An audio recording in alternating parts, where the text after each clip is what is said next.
네, 시작하겠습니다. 저기 일단 그 로컬리티, 프린시플 오브 로컬리티라는 걸 먼저 이야기를 할 텐데요. 그 로컬리티 프린시플은 이렇게 요약을 할 수가 있습니다. 이게 위키피디아에 정리된 정의인데 어떤 물체는 directly influenced, 그러니까 그 바로 영향을 받는데 only by its immediate surroundings, 그러니까 바로 옆에 환경에 의해서만 영향을 받는다, 힘을 받는다, 어떤 액션이 전달이 된다, 그런 뜻이에요. 그러니까 원거리에서 갑자기 뿅 하고 나타나는 일은 없다는 거죠. 그걸 우리가 Principle of Locality라고 할 수가 있고요. 우리가 지난 시간에 뭐 봤듯이 자석 놀이에서도 이 로컬리티 프린시플은 그 깨지지 않죠, 사실은.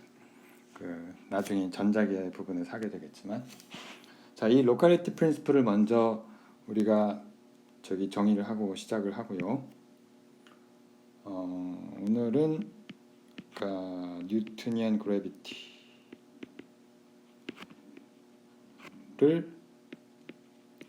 이제 로컬리티 프린시플하고 또는 논 로컬리티, 반대로 말하면 액션 애더 디스턴스를 연결시켜서 이야기를 좀 해보도록 하겠습니다. 그래서 할 이야기들이 몇 가지 있는데 그 이제 여기서 한 강의를 몇 시간을 해야 될 것 같아요. 해보는 거 따져 보니까. 그래서 먼저 그 뉴튼 중력의 유니버설리티를 좀 얘기를 해야 될 것 같은데, 여러분들이 이제 학부 그 일반 물리나 역학을 배웠으면은 그 알고 있겠지만 리마인드 하는 차원도 있을 거고요. 새롭게 보는 것도 분명히 있을 겁니다. 그러니까 굉장히 유니버설, 그러니까 코스믹 스케일에서 굉장히 유니버설한데 뭐 잘 알려진 게 케플러의 법칙. 그러니까 모든 행성들이 물론 어떤 제한 조건 하에서지만 그 케플러의 오빗을 따라간다. 케플러 법칙을 만족을 한다는 거. 그거를 하나 할 것이고요. 그 다음에 또 중요하게 생각하는 게 이거는 보통 학부과정에서 잘 다루진 않는데 이 코스몰로지를 순전히 뉴튼 역학만 가지고 우리가 기술할 수가 있는 거예요. 그래서 생각보다는 뉴트니안 그래비티의 파워가 어마어마하다는 것을 우리가 알 수가 있습니다. 그 다음에 또 저기 원래 주제로 돌아와서 이제 로컬리티 프린시플을 따져주기 위해서 가우스 법칙. 물론 가우스 법칙을 일렉트릭 필드에 대한 게 아니고 이 그래비테이셔널 필드에 대해서 가우스 법칙을 우리가 그 이야기하게 될 텐데, 자, 그러니까 이제 액션 애드 디스턴스를 어떻게 없앨 수 있느냐, 그런 걸 따지는 거죠. 자, 일단은 먼저 이 유니버설리티부터 시작을 할 텐데요. 그러니까 이 유니버설리티 오브 뉴토니안 그래비티. 그 케플러의 법칙을 보면 여러분들이 이제 뭐 잘 알고 있겠지만, 케플러의 법칙을 우리가 다시 한번 요약을 해보면요. 케플러가 대략 1609년부터 1619년 사이에 발표한 그런 일종의 행성의 운항에 관한 규칙이죠. 법칙이라기보다는 규칙이에요. 관측을 해봤더니 이렇더라 하는 얘기고요. 그 첫 번째 법칙은 행성들은 물론 당시에는 수금지, 화, 목, 토 5개 행성만 있었죠. 화, 수, 목, 금, 토. 지구까지 6개, 그죠? 지구에 저기를 잰 건 아니니까. 행성들은 태양을 한 초점으로 하는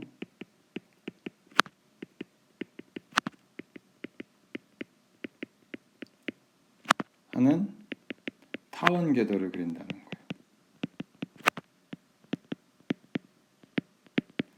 이게 생각해보면 되게 이상한 거예요. 좀 이따 얘기를 하겠지만 이상하다기보다는 신기한 거예요. 그래서 절대로 만약에 물론 이게 어떻게 실제로는 약간 디비에이션이 있지만 우리가 타원의 성격을 잘 알면 초점이 두 개 있는 거 알죠? 초점으로부터의 거리, 두 거리의 합이 항상 일정한 걸 타원이라고 하니까 그 중에 하나가 여기 태양이 있고 이 얘기를 하다 보면 많은 학생들이 여기에는 뭐가 있어요? 이런 걸 묻는데 여기에는 아무것도 없어요. 또 다른 초점에는 아무것도 없고요. 자, 근데 얘가 한치의 오차도 없이 만약에 이제 다른 물론 행성들의 영향을 생각하면은 실제로는 디비에이션이 있지만 한치의 오차도 없이 아이디얼하게는 이 타원 궤도를 그린다는 거고요. 두 번째 법칙은 얘가 이제 그 타원 궤도를 그리는데 이제 가까운 행성이 여기 태양에 가까운 데 있을 때는 천천히 돌 것이고요. 먼 곳에 거꾸로 얘기했군요. 먼 곳에 있을 때는 천천히 돌 것이고 이게 운행을 하다가 점점 빨라져서 태양에 가까워질수록 가까운 근일점에 오면은 가장 속도가 빨라지고 이제 이런 식으로 이제 운항을 하게 되겠죠. 그럼 운항을 한다는 얘기인데 그래서 이 면적 어떤 단위 예를 들면 뭐 한 1초, 뭐 하루 동안에 이거 얼마나 도느냐 하면은 이제 여기서 이제 이만큼 이동을 할 거예요. 여기서 이만큼 이동을 할 거고 여기서 이제 여기 있다가 여기로 갈 텐데 이쪽에 여기서도 원일점에 있을 때도 이제 어느 점에서 이제 이만큼 이동을 할 거고요. 그걸 우리가 이렇게 부채꼴을 그려요. 부채꼴을 그리면 이건 지우고 이 부채꼴의 면적이 똑같은 시간에 대해서 그리면 항상 일정하다는 거. 면적이 항상 같아요. 어디가 내가 이제 두 군데만 했지만은 얘가 이제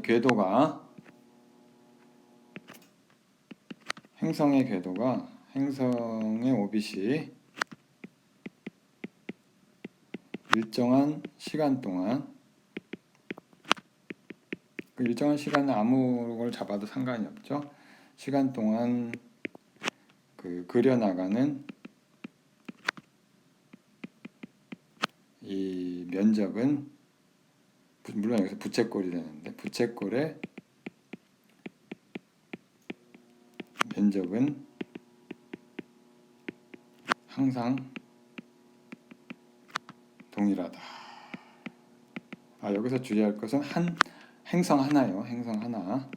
행성 여러 개가 아니고 행성마다 다른데 예를 들면 화성이 이 타원 궤도를 그려요. 화성이 타원 궤도를 그리는데 이 면적을 우리가 재보면 항상 똑같다는 거죠. 자, 그리고 세 번째 법칙이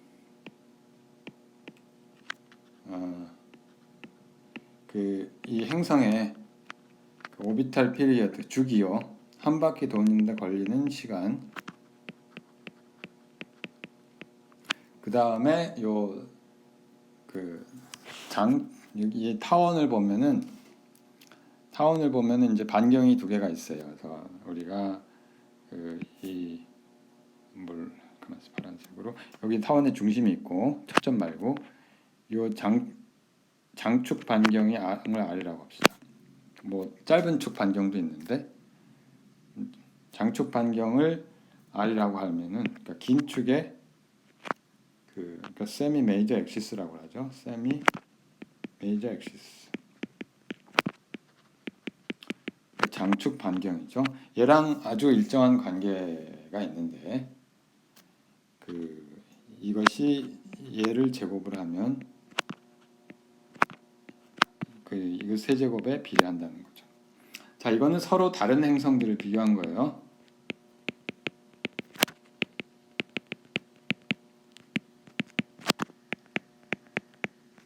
자, 이 세 가지 법칙.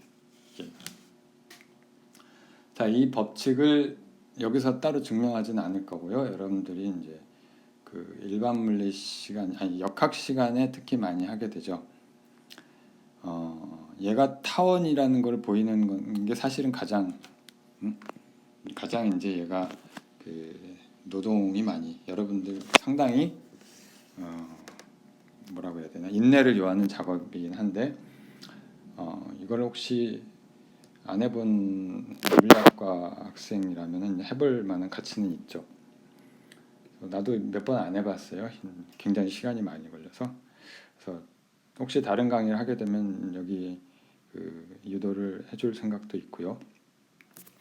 두 번째 법칙은 사실은 이 행성에서 만족을 하는 거가 아니고요. 얘는 그 가군동량 보존 법칙과 동일합니다.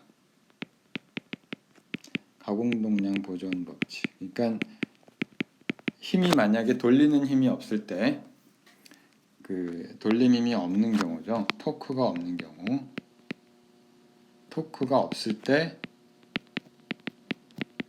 가군동량이 보존이 되잖아요.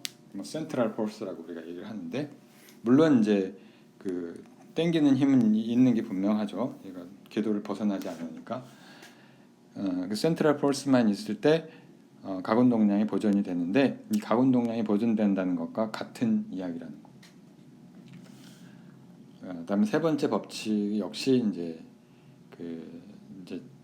증명이 가능한데 일단 뭐 이 증명 이거를 보이는 거는 여기서 하지 않겠고요.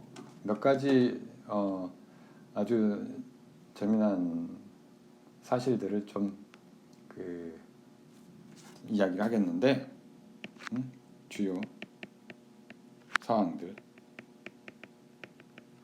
뭐가 있느냐면 첫 번째는 이거 뭐 당연히 우리가 생각할 수 있는데 그 태양이 해가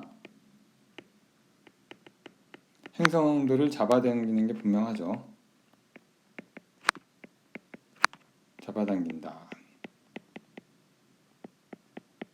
지금 이 이야기는 우리가 아직은 뉴턴의 법칙을 모른다고 했을 때의 이야기예요. 약간 우리가 이제 이 1600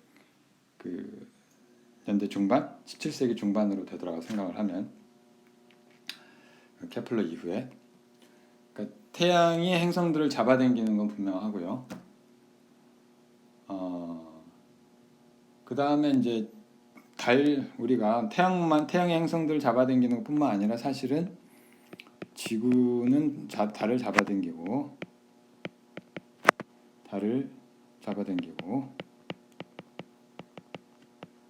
그다음 목성의 위성들 있죠. 대표적인 4개인데 갈릴리안 세틀라이트, 뭐 이오니, 오이로파니 뭐 이런 것들 얘들도 잡아당기고 근데 이걸 우리가 관측 사실로만 봐도 알 수 있는 거예요. 그 다음에 우리가 또 잡아당기는 게 뭐가 있느냐면은 그러니까 어트랙티브 포스가 우리가 지구를 벗어나지 못하고 있죠. 그러니까 행성들이 태양을 벗어나지 못하고 달이 지구를 벗어나지 못하고 목성의 위성들이 목성을 벗어나지 못하고 물론 오늘날에는 인공위성들이 특별한 동력이 없는데 일단 궤도 올려놓으면 지구를 벗어나지 않죠. 마찬가지로 우리들은 모두 지상에 붙어 있어요. 궤도 운동을 하는 건 아니지만 그러니까 이게 우리가 일단은 뉴턴의 법칙을 아직 모른다고 해도 이것의 기원이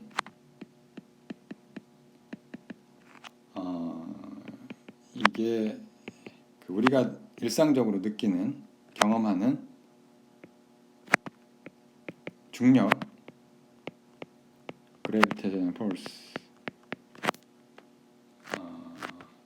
그러니까 중력 가속도 우리가 측정을 해보면 중력 가속도 9.8m/s 제곱을 갖는 그 중력과 아마도 같은 게 아닐까 생각할 수가 있는 거죠. 그러니까 이런 생각을 뉴턴도 했고요. 그러니까 뉴턴 이전에도 사실은 했어요. 그러니까 몇 사람들이 호이겐스랑 뭐 정확히 기억은 안 나는데 이런 생각들을 했고요. 근데 이런 생각을 했다고 이게 보편적인 법칙이 바로 나오는 건 아니고 또 한 가지 케플러의 법칙에서 우리가 알 수 있는 게 뭐냐면은 케플러의 법칙에서 질량은 등장하지 않아요. 그러니까 행성의 질량이라는 것은 어디에도 등장을 하지 않죠.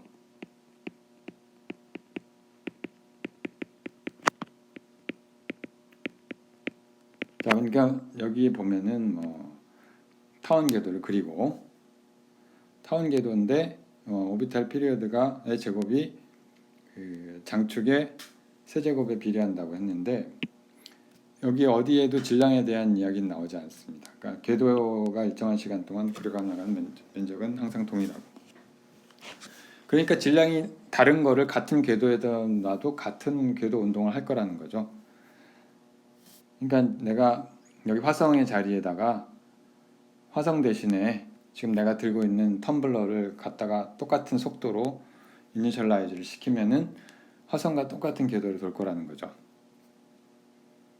자, 이게 뭐를 생각나게 하냐면은 갈릴레이의 그 자유낙하 실험을 그 생각나게 하는 거죠. 이게 이제 논리적인 비결인데 수순인데, 그러니까 그 뭔가 여기서 이 대목에서 우리가 알 수 있는 게 분명히 이 모든 그러니까 행성뿐만이 아니라 그 우리 지상의 어떤 모든 오브젝트 전부 다 땅에 붙어 있으니까 물론 이제 이 당시에는 그 이상의 그러니까 태양계 바깥의 스케일에 대해서는 생각하지 못했고요. 분명히 이것만 봐도 저기 인력이 어떤 어트랙티브 포스가 있는데 이 어트랙티브 포스가 인력이 작용을 하는데 이 어트랙티브 포스의 어떤 그 보편적인 법칙이 있는 것이 분명하다. 존재할 것이다. 라는 생각을 할 수 있죠. 뉴턴이 했고 사실 뉴턴만 한 건 아니고요. 자, 그럼 그게 뭐냐? 뚝 이제 갑자기 스토리를 확 띄어서 뉴턴이 그래서 우리가 발견을 했다고 해야 되나요? 뉴턴이 이제 우리가 정립을 한 게 이 대목에서 그러니까 힘이 작용을 해요. 그러니까 이런 어떤 두 개의 매시브 오브젝트가 있고 M1 질량을 각각 M1, M2라고 합시다. 이 두 개의 질량을 갖는 물체는 서로 땡기고요. 물론 이제 뉴턴의 힘에 대한 뭐 제1법칙, 제2법칙, 뭐 제3법칙 이런 게 작용을 그 성립을 하겠죠. 이 서로 땡기는 힘이 작용을 하고 어트랙티브 포스가 있는데 이 어트랙티브 포스가 어떤 것이냐 하면은 힘이 작용을 하는데 이게 거리의 제곱에 반비례하고 그 다음에 각각의 질량의 곱에 비례하고요. 그리고 이제 방향은 인력이라서 마이너스를 붙이고 우리가 이걸 이렇게 씁시다. R이라고 합시다. 그러니까 예를 들어 이 방향이 뭐냐 이게 했을 때, 그러니까 예를 들어 여기 하나를 큰 걸로 하고 하나를 작은 걸로 합시다. 사실은 그냥 상관이 없는데 이 굉장히 헤비하다고 하고 라지 M이라고 하고 서로 땡기지만 그 중력이 큰 것이 질량이 큰 것이 질량이 작은 것을 땡긴다고 볼 수가 있으니까 그리고 요 벡터를 우리가 요 작은 것이 있는 위치의 벡터를 우리가 R이라고 하고요. 요게 R의 방향에 리니어하고 그대로 평행하고 방향은 반대라는 거죠. 그리고 여기에 비례상수가 좀 들어오게 되는데 이 비례상수는 그러니까 M1, M2를 이제 large M, small m으로 씁시다. 그 비례상수는 뉴턴의 상수라고 부르고 10의 마이너스 11승의 뉴턴의 미터 제곱 퍼 킬로그램의 제곱. 자, 이 값은 이제 물론 캐벤디시 익스페리먼트라고 굉장히 정말로 인제니어스한 현대적인 실험에 의해서 측정이 되죠. 아이러니하게 이 상수를 측정하는 게 주된 목적은 아니었고요. 당시에는 지구 질량을 유추하려고 했지만, 자, 이 법칙은 뭐 여러 가지 성질이 있는데 첫 번째 이제 만약에 하나가 라지 M이 이제 스몰 M보다 매우 크다고 하면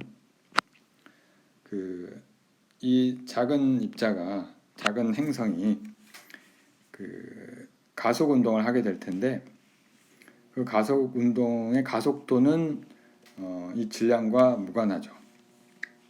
그 일종의 이제 갈릴레이의 자연학화와 동일한 현상인데, 그리고 중요한 거는 여기서부터 바로 케플러 법칙이 다 유도될 수 있다는 거고요. 특히 1번과 3번 유도되는 거고요. 2번은 자동으로 나오는 거고. 자, 그 유도 과정은 여기에서 우리가 소개하지는 않겠습니다. 유도 과정도 중요한데 이게 진짜 중요한 거는 이것의 어떤 보편성이 가장 중요한 것이고요. 이게 얼마나 보편적이냐 그 얘기를 좀 해야 되는데 그 전에 잠시 이게 여러분들이 이게 이 궤도가 타원이라는 거를 하도 많이 들어서 별로 감흥이 안 오지만 사실은 잘 생각해 보면은 되게 희한한 거예요. 그러니까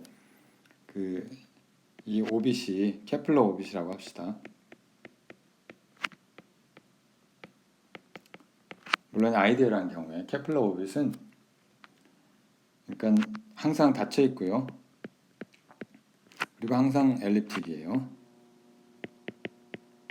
경우에 따라서 아주 원에 가까운 엘립스일 수도 있고.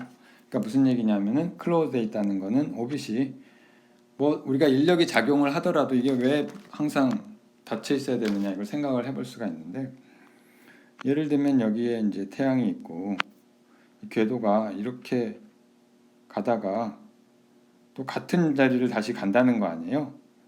근데 같은 자리 안 가고 뭐 이렇게 갈 수도 있는 거 아니에요? 뭐 이런 식으로 뭐 그림이 이상해졌는데 이게 아주 이상. 뭐 좀 더 이제 규칙적으로는 이제 뭐 이거 우리가 세차 운동이라고 하는데 뭐 이런 세차 운동을 할 수도 있고요. 뭐 그림을 잘 못 그렸지만 이런 궤도를 그리지 않는다는 거예요. 항상 닫혀 있다는 거예요. 같은 자리를 따라간다는 거죠. 같은 자리를 따라가고 그 다음에 이게 또 엘립스예요. 이게 모양이 궤도가 뭐 이런 뭐 우리가 뭐 예를 들어 뭐 이런 궤도를 그릴 수도 있잖아요.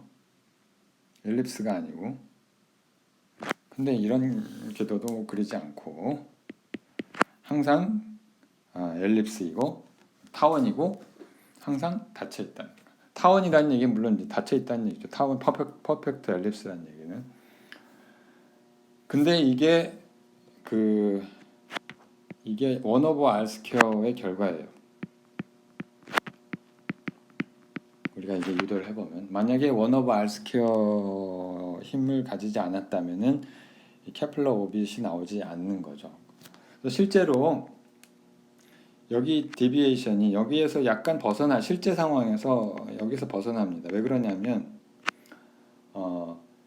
이 케플러 퍼펙트 케플러 오빗은 그 태양하고 행성하고 딱 두 개만 있을 때 성립하는 이야기고, 물론 태양의 질량이 또 아주 커야만 해요. 물론 이제 실제로 그걸 고려해서 투바디 프로블럼을 해서 퍼펙트 오빗이 나오긴 하는데, 아무튼 딱 두 개만 있어야만 성립을 하는 거는, 실제로는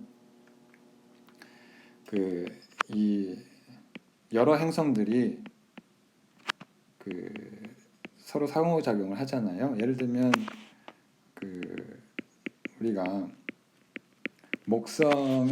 토성의 오빗을 우리가 보는데, 토성의 오빗이 케플러 오빗에서 약간 벗어나더라. 벗어나는 주된 이유는 토성 근처에 목성이 다가가가지고 멀지 않아서 얘가 이제 목성으로부터 인력을 또 받기도 하는 거잖아요. 그러면은 이제 여기에 우리가 태양이 있고 토성에 이제 궤도가 있는데, 이게 멀 때는 상관이 없는데 가까울 때는 이 목성의 궤도가 예를 들어 여기 있다고 치면, 얘가 이제 멀리 있지 않고 가까이 있으면은 이제 서로 얘가 또 당긴단 말이죠. 자, 그런 이유로 이제 궤도가 이 퍼터베이션이 생길 수가 있는 거고요. 근데 그런 것들은 이제 18세기, 19세기의 사람들이 많이 연구를 했어요. 오늘날에는 이것 자체가 연구 대상, 그렇게 액티브한 연구 주제는 아니지만, 그래서 이제 모든 것들이 이 데비에이션을 포함해서, 그러니까 18세기, 19세기에 이제 행성의 움직임을 다 이해를 할 수가 있는 거죠. 근데 그 정도로 이거를 이제 이해할 수 있다는 얘기는 결국 이제 뉴튼의 법칙, 그러니까 뉴튼의 그래비티, 만유인력이라고 부르는 그거의 이제 유니버설리티를 이제 결국은 계속 증명해 나가는 과정이라고 볼 수가 있는 거죠. 근데 여기서 재미난, 사실은 약간 히스토리인데 재미난 얘기를 한 가지 소개를 하면, 천왕성, 19세기에 천왕성 궤도를 우리가 사람들이 이제 천문학자들이 관측을 해가지고 예측을 했는데, 천왕성 궤도가 얘가 안 맞는 거예요. 그러니까 케플러 오빗이 아닌 건 뭐 당연하고요. 케플러 오빗이 아닌 건 뭐 다른 행성들의 영향이 있으니까 당연히 아니고요. 그 얘기가 아니고, 그 다음에 이제 모든 행성들의 알고 있는 행성들이 뭐가 있을까요? 주로 영향을 많이 미칠 수 있는 건 사실 목성과 토성인데, 천왕성에 가까이 있을 수 있으니까. 근데 이제 이 알려진 플래닛들을 다 포함을 해서요, 이 궤도를 예측을 했는데 얘가 안 맞는 거예요. 노은 플래닛 가지고 그러니까 이 뉴튼의 마이너스 g r 제곱분의 mm. 자, 이 뉴튼 역학을 이용해서 이 궤도를 예측을 했는데 관측 결과가 이거랑 다르다는 거예요. 그래서 모종의 규칙적인 퍼터베이션이 존재를 하게 하고요. 자, 그래서 요거를 이제 설명을 하려고 이제 시도를 하는데, 이게 아주 재미나요. 우리가 생각을 할 수 있는 요거의 해답은 뭐냐면은, 그러니까 천왕성은 당시에 가장 멀리 있는 행성이에요. 그러니까 사람들이 생각한 게 뭐냐면은, 첫 번째, 아마도 이 뉴튼의 법칙이, 뉴튼의 그래비티가 거리가 멀어지면 이게 안 맞는 게 아닌가.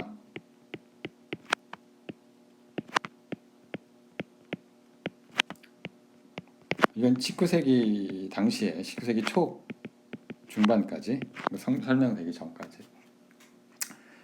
자, 이런 이제 생각을 할 수가 있고요. 그러니까 이 실험 결과, 관측 결과가 물론 정확했다는 가정하에 하는 이야기죠. 첫 번째 가설이 어쩌면 뉴턴의 법칙이 틀렸을 수도 있겠다 하는 게 첫 번째 가설이 하나 있을 수가 있고요. 두 번째 가설은 그게 아니라 얘는 맞는데 여기에 예를 들면 이게 이제 이게 천왕성이라고 하면 천왕성 우라누스라고 하면 혹시 여기 바깥에 다른 우리가 어떤 알지 못하는 오브젝트가 있지 않을까? 그래가지고 여기에 another planet이 있지 않을까? 그러면은 얘가 이제 예를 들어 위치에 따라서 이 천왕성과 가까이 붙으면은 당연히 뉴턴, 그러니까 중력을 또 가하게 되죠. 우라누스가, 그러니까 천왕성이 이 또 다른 오브젝트의 그 중력을 받아서 얘가 궤도가 수정될 수가 있는 거죠. 그러니까 다른 말로 하면 unknown body가 있어서 perturbing 이 궤도를 건드린다. 궤도를 영향을 준다 이거죠. 자, 이게 오늘날 미뤄봐서 아주 재미난 논쟁인데 이게 19세기판 다크매터, 그러니까 오늘날에도 사실은 다크매터 이야기가 나오는데 결국은 케플러의 법칙이 만족을 하지 않는 것 때문에 생긴 그런 가설이죠. 이게 일종의 이제 다크매터.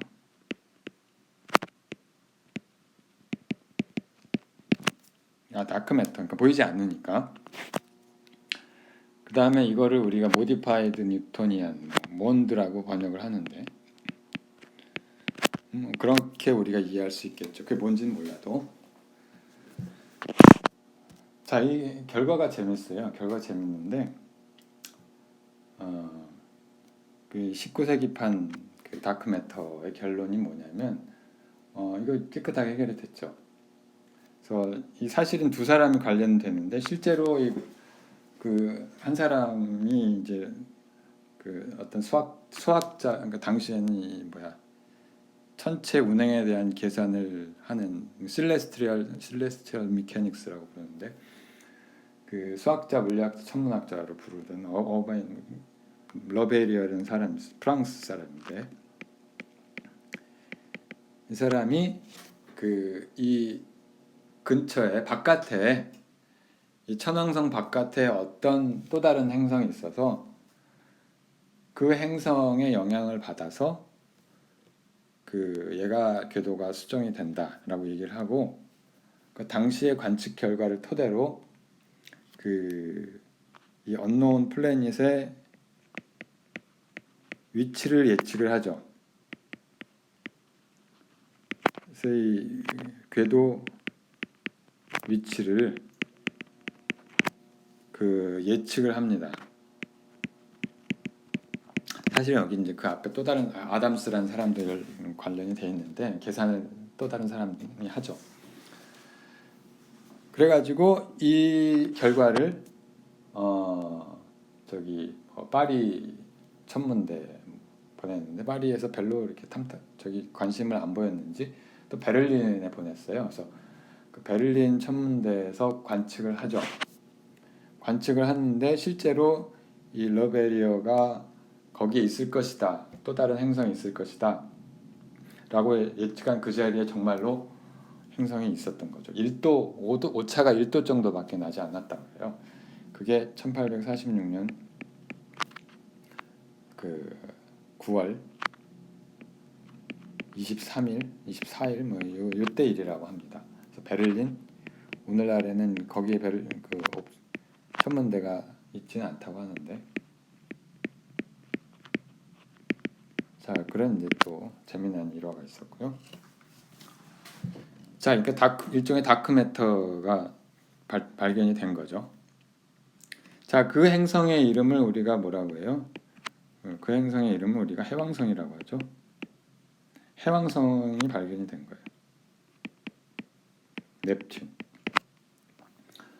그래갖고 결국 무슨 얘기냐면 이 르베리어라는 사람은 행성을 계산으로 발견을 한 거죠.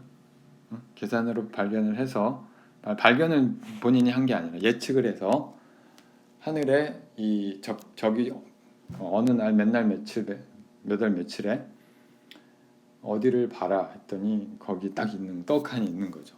아주 정말 굉장히 그 재미난 순간이라고 우리가 할 수가 있을 거예요. 자, 근데 여기에 그 뒤에 이야기가 있는데 머큐리,